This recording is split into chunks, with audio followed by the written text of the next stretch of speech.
Hi friends, నమస్తే. Welcome to Banu vlogs. ఈరోజు మన రెసిపీ నెల రోజుల పాటు నిల్వ చేసుకునే రసం పొడి. 100 గ్రాముల జీలకర్ర, 100 గ్రాముల మిరియాలు. వేడెక్కిన ప్యాన్లోకి 100 గ్రాముల జీలకర్రను వేసుకొనేసి ఒక 2 to 3 మినిట్స్ లో ఫ్లేమ్లో చక్కగా వేయించుకోవాలి. అలా ఫ్రై అయిందా లేదా అని ఒక్కసారి 4-5 జీలకర్రల్ని నోట్లో వేసుకుంటే చాలా క్రిస్పీగా అనిపిస్తాయండి. అప్పుడు వీటిని తీసేసి పక్కన ప్లేట్లోకి వేసేసుకోవాలి. ఇప్పుడు అదే ప్యాన్లోకి 100 గ్రాముల మిరియాలని వేసుకునేసి లో ఫ్లేమ్లో ఒక 3 మినిట్స్ వేయించుకుందాము.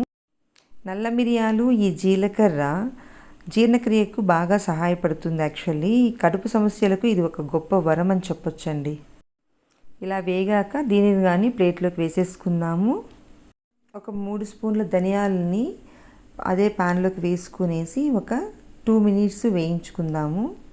మళ్ళీ మనం రసంలో వేసుకునేటప్పుడు కొత్తిమీర కంపల్సరీ వాడతాం కాబట్టి ధనియాలు మరీ ఎక్కువగా వేసుకోకండి. 3 స్పూన్స్ అయితే ఓకే. ఒక 100 గ్రాముల జీలకర్రకి 3 స్పూన్స్. ఇప్పుడు అదే ప్యాన్లోకి ఒక 12 నుంచి 14 ఎండుమిరపకాయలను వేసుకొని వేయించుకోండి. అందులోనే కొంచెం కరివేపాకును కూడా వేసి అది వేడెక్కేంత వరకు లో ఫ్లేమ్లో అలా వేయించుకుందాము. దీన్ని కూడా పక్కకు తీసేసుకుందాం. ఇప్పుడు 1 స్పూన్ మెంతులు తీసుకొని వాటిని కూడా లో ఫ్లేమ్లో చక్కగా వేయించుకొని పక్కన ప్లేట్లోకి తీసేసుకుందాము. అలాగే 2 స్పూన్స్ పెసరపప్పును తీసుకొని సన్న మంటపై ఫ్రై చేసుకుందాము. కలబెడుతూనే ఉండాలండి, లేకపోతే మాడిపోయే ఛాన్సెస్ ఉంటాయి. అలా వేడెక్కితే చాలు.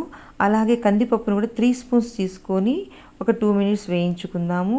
అదేవిధంగా 3 స్పూన్స్ పచ్చిశనగపప్పును కూడా తీసుకొని లో ఫ్లేమ్లో ఫ్రై చేసేసుకొని వీటన్నిటిని ప్లేట్లోకి పక్కన పెట్టేసుకుందాము. మనం ఈ రసం పౌడర్లో వాడే పదార్థాలన్నీ మన ఆరోగ్యానికి చాలా అంటే చాలా మంచిదండి. కోల్డ్ అండ్ ఫ్లూకు ఈ రసం పౌడర్తో పెట్టిన రసం ఒక వరం అండి. ఈ మిశ్రమాన్ని అంతటిని 10 నిమిషాలు చల్లారనివ్వాలండి.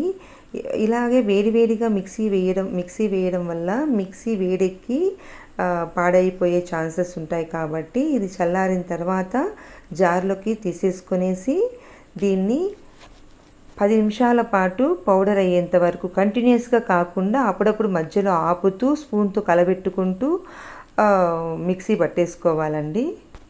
నేను చెప్పిన మాటలన్నీ సింగినాదం జీలకర్ర అనుకునేరు, అస్సలు కాదండి. నేను చెప్పినవన్నీ 100% నిజాలే. మీరు ఈ రసం పౌడర్ని నేను చెప్పిన విధంగా ప్రిపేర్ చేసి రోజు వాడండి. మీకే తెలుస్తుంది మీ ఫుడ్ డైజెషన్లో ఎన్ని మార్పులో మీకే తెలుస్తుంది. ఇలా చేసుకున్న పౌడర్ని కాసేపు స్పూన్తో కలబెట్టి ఆ జార్లో కాసేపు ఆరబెట్టేసుకునేసేయండి. అలాగే డబ్బాలో పంపేసుకొని డబ్బా కానీ అప్పటికప్పుడే మూత పెట్టక కాసేపు ఆరనివ్వండి. వీడియోకి ఒక లైక్ చేయండి.